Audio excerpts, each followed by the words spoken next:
हम लोग व्यावसायिक अध्ययन पढ़ेंगे, business studies. Business studies business studies जैसा कि आप जानते हैं कि इसमें हम व्यवसाय के बारे में अध्ययन करते हैं, इसीलिए इसका नाम है व्यावसायिक अध्ययन। तो व्यावसायिक अध्ययन जैसा कि नाम से ही क्लियर है कि इसमें हम बिजनेस के बारे में स्टडी करेंगे। तो सबसे पहला बात है बिजनेस क्या है। तो बिजनेस जो भी काम लाभ कमाने के लिए किया जाता है वो सब काम बिजनेस कहलाता है। तो बिजनेस करने के लिए क्या करना है, सबसे पहले बिजनेस में कैपिटल लगाना पड़ता है, पूंजी लगानी पड़ती है, क्योंकि बिना पूंजी का व्यवसाय नहीं हो सकता है। और पूंजी के साथ साथ बिजनेस में क्या करना पड़ता है, वर्क काम करना पड़ता है। और बिजनेस में क्या होता है, रिस्क होता है। रिस्क मतलब प्रॉफिट या लॉस हो सकता है, इसी को हम रिस्क कहते हैं। तो बिजनेस जब होगा तो उसमें ये तीनों चीज़ें होना आवश्यक है, क्योंकि बिना इन तीनों चीज़ों का व्यवसाय नहीं हो सकता है। तो बिजनेस स्टडीज में हम बिजनेस के बारे में सीखेंगे, अबाउट बिजनेस, कि बिजनेस करने का क्या तरीका होता है, बिजनेस कैसे करना चाहिए, बिजनेस कहाँ करना चाहिए, ताकि बिजनेस में अधिक से अधिक लाभ प्राप्त हो सके। तो बिजनेस स्टडीज आज हम सीख रहे हैं। बिजनेस स्टडीज में आपको एग्ज़ाम में 100 नंबर का क्वेश्चन आएगा, जिसमें से 50 नंबर के जो सवाल होंगे वो ऑब्जेक्टिव होंगे, और उसके बाद जो सवाल होंगे उसमें 15 क्वेश्चन होंगे 2 नंबर के, तो 30 नंबर हो गए जो सब्जेक्टिव होगा। और उसके बाद जो है 4 प्रश्न होगा 5 नंबर का, तो 20 मार्क्स का ये हो गया, ये भी सब्जेक्टिव होगा। तो कुल मिला के 50, 30, 80 और 20, 100 मार्क्स का एग्ज़ाम होगा, जिसमें से आप लोगों को ऑप्शन भी मिलेगा। ये जो 50 नंबर का ऑब्जेक्टिव्स हैं, इसमें आप लोगों को 60 प्रश्न दिया जाएगा, इसमें से 50 सवाल का जवाब आपको देना है। ये जो 15 सवाल का आपको जवाब देना है, इसमें आपको 22 प्रश्न दिए जाएंगे। इस 22 प्रश्न में से 15 प्रश्नों का जवाब देना है। 7 जो क्वेश्चन होंगे ये आपके लिए ऑप्शनल है। और यहाँ पे जो है आपको 4 क्वेश्चन का आंसर देना है, और 4 आपको ऑप्शन में भी रहेगा। डेट मीन्स 8 सवाल है ना, 8 में से 4 प्रश्नों का जवाब देना है। तो इस तरह से बिजनेस स्टडीज में 100 मार्क्स के लिए जो है हमको ऑब्जेक्टिव पे ज़्यादा फोकस करना होगा, और हर चैप्टर को अगर अच्छे से सीखेंगे तो बिजनेस स्टडीज में अच्छे मार्क्स लाना बहुत ही आसान है। क्योंकि बिजनेस स्टडीज में 100 में से 80 मार्क्स लाने के लिए, 80 प्लस मार्क्स लाने के लिए जो है आपको बहुत मेहनत करने की आवश्यकता नहीं है। बने रहिए हमारे साथ और सीखते हैं व्यावसायिक अध्ययन। व्यावसायिक अध्ययन का जो सबसे पहला चैप्टर है, प्रथम जो चैप्टर है, उसका नाम है प्रबंध की प्रकृति एवं महत्व, nature and significance of management. तो nature and significance of management जो पहला चैप्टर है, इससे आपको प्रश्न 7 नंबर का पूछा जाएगा एग्ज़ाम में। लेकिन ये डायरेक्ट तो 7 नंबर का क्वेश्चन इससे होता है, लेकिन इनडायरेक्ट रूप में इससे आपको, अगर ये चैप्टर सही से सीख लेते हैं, तो लगभग आधा बिजनेस स्टडीज, 50% बिजनेस स्टडीज आपका कंप्लीट हो जाएगा इसी चैप्टर में। क्योंकि ये जो चैप्टर है ये पूरा बीएसटी का बेस चैप्टर है। अगर ये चैप्टर आप समझ गए तो समझिए आधा बिजनेस स्टडीज समझ गए, 50% जो है आप व्यावसायिक अध्ययन समझ गए। तो प्रबंध की प्रकृति एवं महत्व नाम से ही स्पष्ट है। नेचर, नेचर मीन्स क्या होता है, स्वभाव है ना। तो किसका स्वभाव, तो व्यवसाय का स्वभाव है ना। किसका स्वभाव हमें सीखना है, तो व्यवसाय का स्वभाव सीखना है ना। तो सबसे पहला जो उसमें वर्ड आया है प्रबंध। प्रबंध जो पहला वर्ड है, इसको हम लोग क्या कहते हैं, मैनेजमेंट कहते हैं। क्या कहते हैं, मैनेजमेंट कहते हैं। तो देखिए प्रबंध जिसको हम मैनेजमेंट कहते हैं, तो प्रबंध हम लोग शुरू से ही, बचपन से ही करते आए हैं। ऐसा नहीं कि आज हम बिजनेस स्टडीज पढ़ेंगे तो कल हम जो है प्रबंध करना शुरू करेंगे, ऐसी बात नहीं है। हम लोग जन्म से ही, शुरू से ही प्रबंध करते रहते हैं। बिना प्रबंध का हम लोग कोई भी काम नहीं करते हैं। बचपन से लेकर आज तक हम लोग प्रबंध करते आए हैं। ऐसी बात नहीं है कि आज हम व्यावसायिक अध्ययन पढ़ेंगे तब हम प्रबंध करना शुरू करेंगे। प्रबंध मैनेजमेंट में जो पहला चीज़ है मैनेज का मतलब होता है व्यवस्थित करना, है ना। तो व्यवस्थित करना, इसमें मुख्य रूप से प्रबंध का मुख्य उद्देश्य होता है लागत में कमी करना है, कॉस्ट में कमी करना है और लाभ में वृद्धि करना है। यही प्रबंध का मुख्य उद्देश्य होता है, मैनेजमेंट का मुख्य उद्देश्य होता है संक्षिप्त में। तो व्यवसाय में इसकी बहुत ज़्यादा उपयोगिता होती है, क्योंकि व्यवसाय बिना प्रबंध का नहीं चल सकता है। क्योंकि व्यवसाय बहुत छोटे, बड़े, मध्यम हर पैमाने पे किया जाता है और व्यवसाय में जो रिस्क होता है, इस रिस्क को कम करने के लिए मैनेजमेंट की आवश्यकता होती है, प्रबंध की आवश्यकता होती है। ऐसे एक बात और है कि प्रबंध की आवश्यकता वहाँ होती है जहाँ पे साधनों की कमी होती है। जैसे हम टाइम मैनेजमेंट की बात करते हैं, टाइम मैनेजमेंट की आवश्यकता कब होती है? जब हमें समय कम है और हमारे पास वर्क बहुत ज़्यादा है। तो जब समय कम है और वर्क ज़्यादा है तो वहाँ हमें टाइम मैनेजमेंट की आवश्यकता होती है। उसी तरह से फंड मैनेजमेंट मतलब पैसे का मैनेजमेंट। फंड का मैनेजमेंट हम कब करते हैं? जब हमारे पास पैसे कम होते हैं और उन पैसों का बहुत सारा उपयोग होता है, यूज होता है, तब हम फंड मैनेजमेंट करते हैं। तो मैनेजमेंट, हर चीज़ का मैनेजमेंट होता है। टाइम का मैनेजमेंट होता है, पैसे का मैनेजमेंट होता है, व्यक्ति का मैनेजमेंट होता है, जो भी रिसोर्सेस होते हैं, चाहे लैंड हो, कैपिटल हो, मशीन हो, हर चीज़ का मैनेजमेंट होता है। क्योंकि हर चीज़ का बहुत सारा उपयोग हो सकता है, तो इसमें से जो सबसे बेहतर उपयोग है वो हम लोग करेंगे तो ज़्यादा बेहतर होगा। तो मैनेजमेंट में साधनों का बहुत सारे उपयोग होते हैं। इसमें से जो सबसे बेहतरीन उपयोग है इसको हम करेंगे तो यह व्यवसाय के लिए लाभदायक होगा। तो प्रबंध की प्रकृति एवं महत्व चैप्टर में हम लोग मैनेजमेंट सीखेंगे। किसका मैनेजमेंट? तो व्यवसाय का मैनेजमेंट। तो अब हम आगे चलते हैं। मैनेजमेंट का डिफिनीशन बहुत सारे विद्वान अपने हिसाब से दिए हैं, जिसमें से कुछ विद्वानों का परिभाषा यहाँ पे दिया हुआ है, जिसको हम देखते हैं। सबसे पहले F.W. टेलर महोदय ने कहा है। F.W. टेलर ने क्या कहा है, आइए समझते हैं। F.W. टेलर ने कहा है प्रबंध यह जानने की कला है कि क्या करना है ना। क्या करना है। जैसे एक व्यक्ति बहुत कुछ कर सकता है, उसमें से क्या करना है इसका डिसीजन लेना पड़ता है।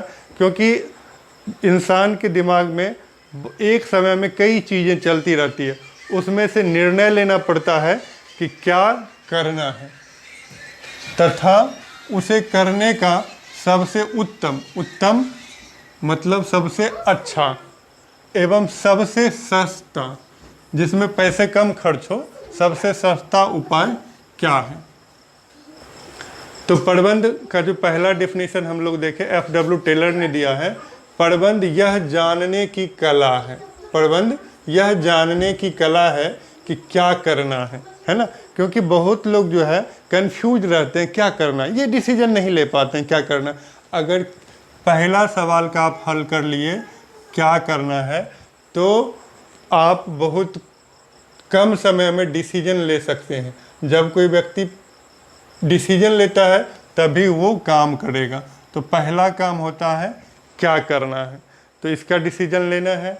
जब ये डिसीजन ले लिए क्या करना, जैसे कि व्यवसाय करना, तो बहुत सारा व्यवसाय आपके पास ऑप्शन है। होटल खोल सकते हैं, है ना, फर्नीचर का व्यवसाय कर सकते हैं, मेडिकल स्टोर खोल सकते हैं, मैन्युफैक्चरिंग यूनिट लगा सकते हैं, है ना। तो बहुत सारे आपके पास ऑप्शन हैं।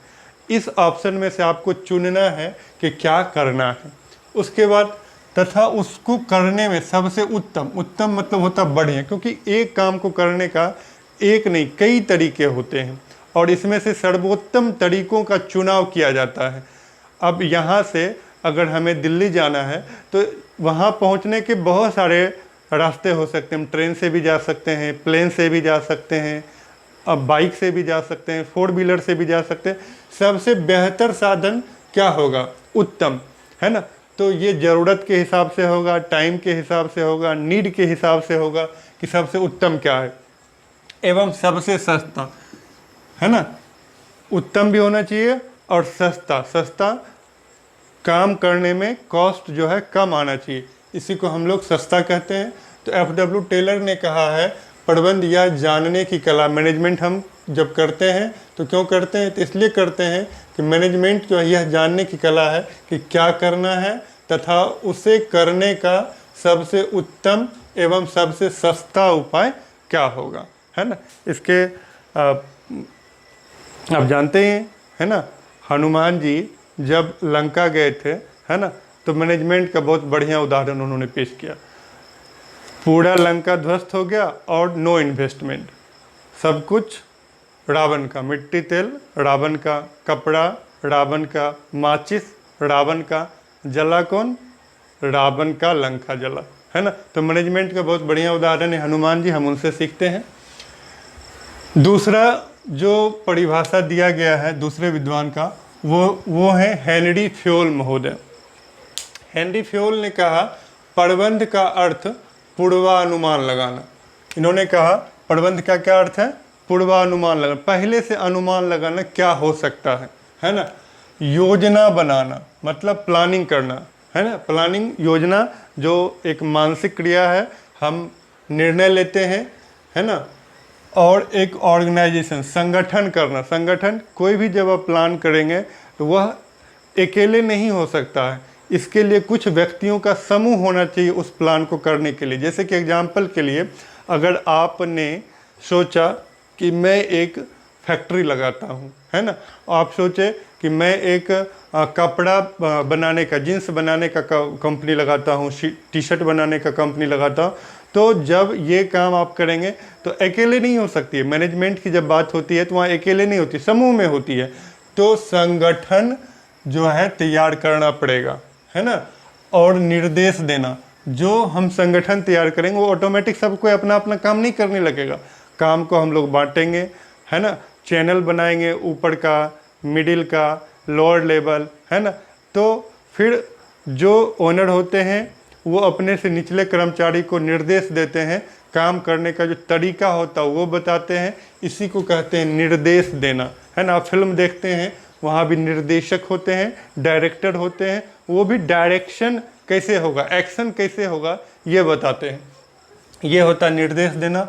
और समन्वय करना, समन्वय करने का मतलब हो गया आपस में तालमेल बैठाना। अब जैसे बहुत सारे डिपार्टमेंट होते हैं, प्रोडक्शन डिपार्टमेंट, है ना, सेल्स डिपार्टमेंट, एडवर्टीजमेंट डिपार्टमेंट, है ना, फंड डिपार्टमेंट। तो इन सारे डिपार्टमेंट के बीच जो है कॉम्बिनेशन होता है, क्योंकि अगर कॉम्बिनेट नहीं होंगे तो फिर बिजनेस जो है गड़बड़ हो जाएगा। तो इसमें क्या होता है, समन्वय में क्या होता है कि जैसे प्रोडक्शन डिपार्टमेंट है और सेल्स डिपार्टमेंट है, तो दोनों जो है आपस में मिल के काम करते हैं, क्योंकि सेल्स डिपार्टमेंट बता रहा है कि इस चीज़ का बिक्री ज़्यादा, सेल्स ज़्यादा हो रहे हैं, और इस चीज़ का बिक्री कम हो रहा है, स्टॉक पड़ा हुआ। तो जो चीज़ का स्टॉक पड़ा हुआ उसका उतना प्रोडक्शन नहीं करेंगे, लेकिन जिस चीज़ का सेलिंग बहुत ज़्यादा है तो उसका प्रोडक्शन हम ज़्यादा करेंगे। तो ये होता है समन्वय। तो बहुत सारे डिपार्टमेंट होते हैं, एडवर्टीजमेंट डिपार्टमेंट है, प्रोडक्शन डिपार्टमेंट है, सेल्स डिपार्टमेंट है, ह्यूमन रिसोर्स डिपार्टमेंट है। तो सारे डिपार्टमेंट के बीच जो है कम्युनिकेशन होना चाहिए, समन्वय होना चाहिए, तालमेल होना चाहिए, ताकि कंपनी के काम को बेहतर ढंग से कर सके। तो हेनरी फ्योल महोदय ने कहा प्रबंध का अर्थ पूर्वानुमान लगाना, पहले से अनुमान लगाना कि बाजार में क्या हो सकता है ना, क्या परिवर्तन होने वाला है ना।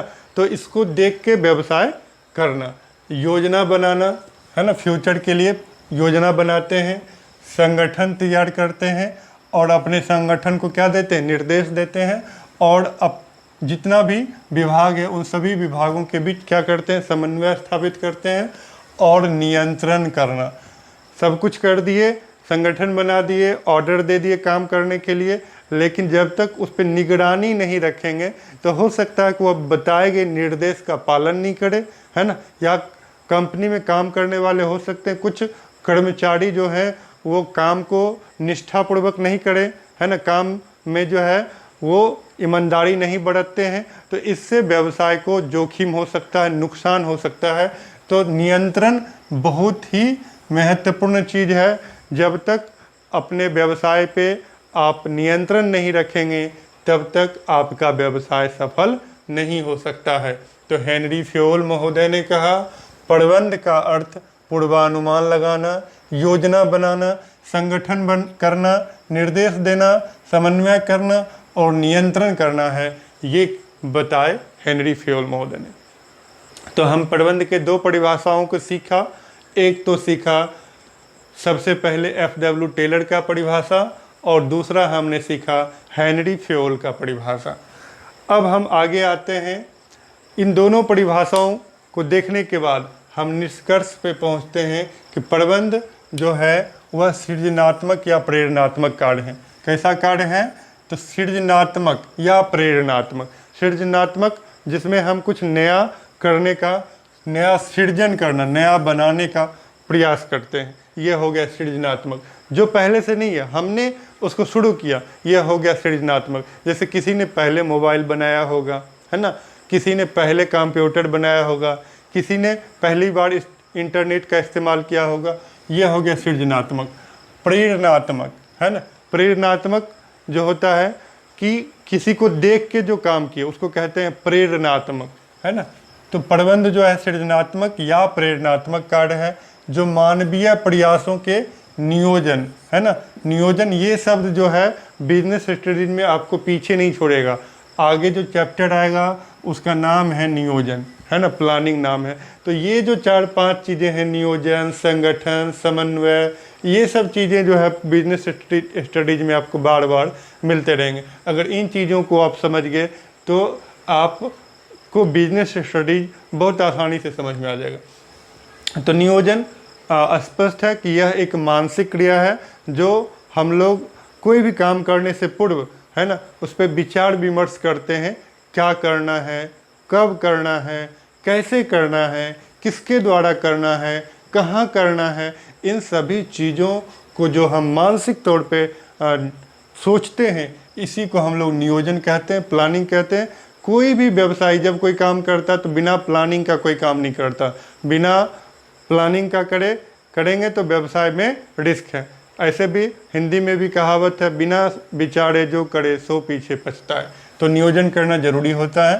संगठन तो हम पहले ही तुरंत अभी सीखे हैं कि एक टीम होती है, उसको संगठन कहते हैं, जिसका उद्देश्य एक होता है और व्यक्तियों का एक समूह होता है। फिर है समन्वय। अभी तुरंत समन्वय के बारे में हम सीखें। समन्वयन यहाँ लिखा हुआ वही चीज़ होती है कि कोऑर्डिनेशन आपस में, और प्रेरणा द्वारा सामग्री एवं धन को जीवन प्रदान करता है तथा उसके सर्वोत्तम उपयोग को संभव बनाता। सर्वोत्तम, एक चीज़ को हम कई चीज़ों में इस्तेमाल कर सकते हैं, है ना, तो उसमें से सबसे बेहतर उपयोग क्या है इसको देखा जाता है, इसी को कहते हैं सर्वोत्तम, है ना। जैसे मान लीजिए दूध है, तो दूध का एक तो उपयोग डायरेक्ट दूध में भी हम लोग कर सकते हैं, लेकिन उसके बाद दूध से हम मक्खन भी बना सकते हैं, घी भी बना सकते हैं, और भी चीज़ें हम बनाते हैं। तो इसमें से सबसे बेहतर कॉस्ट जो है, सबसे ज़्यादा रिटर्न हमको किस चीज़ से मिलेगा, इसको कहते हैं सर्वोत्तम। उस चीज़ों को हम कहाँ उपयोग करें जो हमको रिटर्न ज़्यादा मिलेगा, है ना। तो इस सर्वोत्तम उपयोग को संभव बनाता है ताकि पूर्व लक्षित लक्ष्यों की प्राप्ति की जा सके। पूर्व लक्षित मतलब जब हम व्यवसाय शुरू करते हैं तो एक लक्ष्य का निर्धारण करते हैं, है ना, क्योंकि कोई भी काम जब आप करेंगे लक्ष्य का निर्धारण नहीं करेंगे तो वो बिना सिर पैर का काम होगा। तो काम करने से पूर्व डिसीजन करना पड़ता है, निर्णय लेना पड़ता है कि हमें पहुंचना कहाँ तक है। तो जब चलते हैं तो चलने से पहले यह निर्णय कर लेते हैं कि हमें जाना कहाँ है। अगर यह निर्णय नहीं किए हैं कि हमें जाना कहाँ है तो चलते रहना है, चलते रहना है। तो ये चलते रहने से कोई फ़ायदा नहीं होने वाला, क्योंकि आप कहीं पहुंचने वाले नहीं हैं, है ना। कुछ दूर इधर चलेंगे, कुछ दूर उधर चलेंगे, आपका मंजिल ही निर्धारित नहीं है। तो लक्ष्य निर्धारित होना चाहिए, ताकि हम पूर्व से, पहले से जो हमारा लक्ष्य निर्धारित है उसको प्राप्त कर सके। इसके लिए हम लोग मैनेजमेंट का उपयोग करते हैं, प्रबंध का उपयोग करते हैं। अब हम लोग सीखेंगे कि प्रबंध, फीचर्स ऑफ मैनेजमेंट, प्रबंध की विशेषताएं, है ना। तो प्रबंध की विशेषताएं हम लोग आज सीखेंगे। प्रबंध क्या है ये तो आपको अच्छी तरह से समझ में आ गया होगा।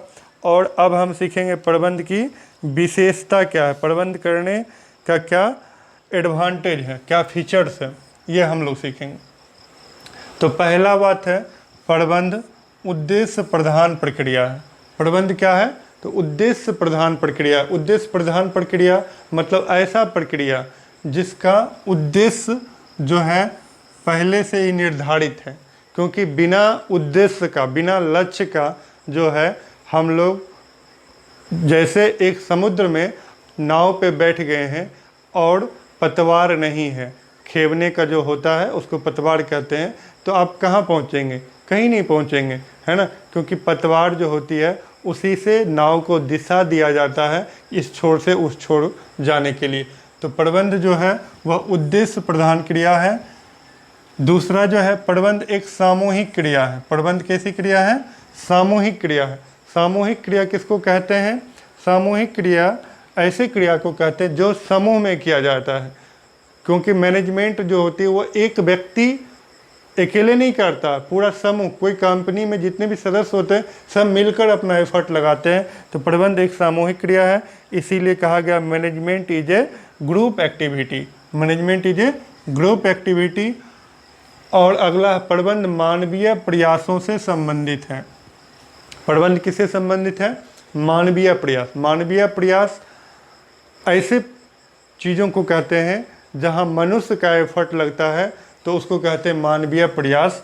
तो ये जो है ये ऐसा चीज़ है जहाँ पे बिना मानव के द्वारा यह काम संभव नहीं है। प्रबंध मानवीय प्रयासों से संबंधित है, क्योंकि मशीन मैनेजमेंट नहीं करता है। जो वस्तु है उन सभी वस्तुओं का उपयोग कौन करता है, मनुष्य करता है। तो मनुष्य जो है प्रधान होता है, मनुष्य इन सभी चीज़ों का यूज करता है।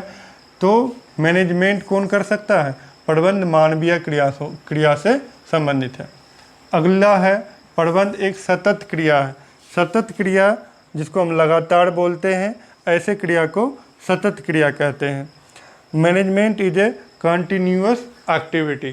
कंटिन्यूअस एक्टिविटी क्या होता है, कंटिन्यूअस, कंटिन्यू हम लोग सुने हैं, कंटिन्यू मतलब लगातार, है ना।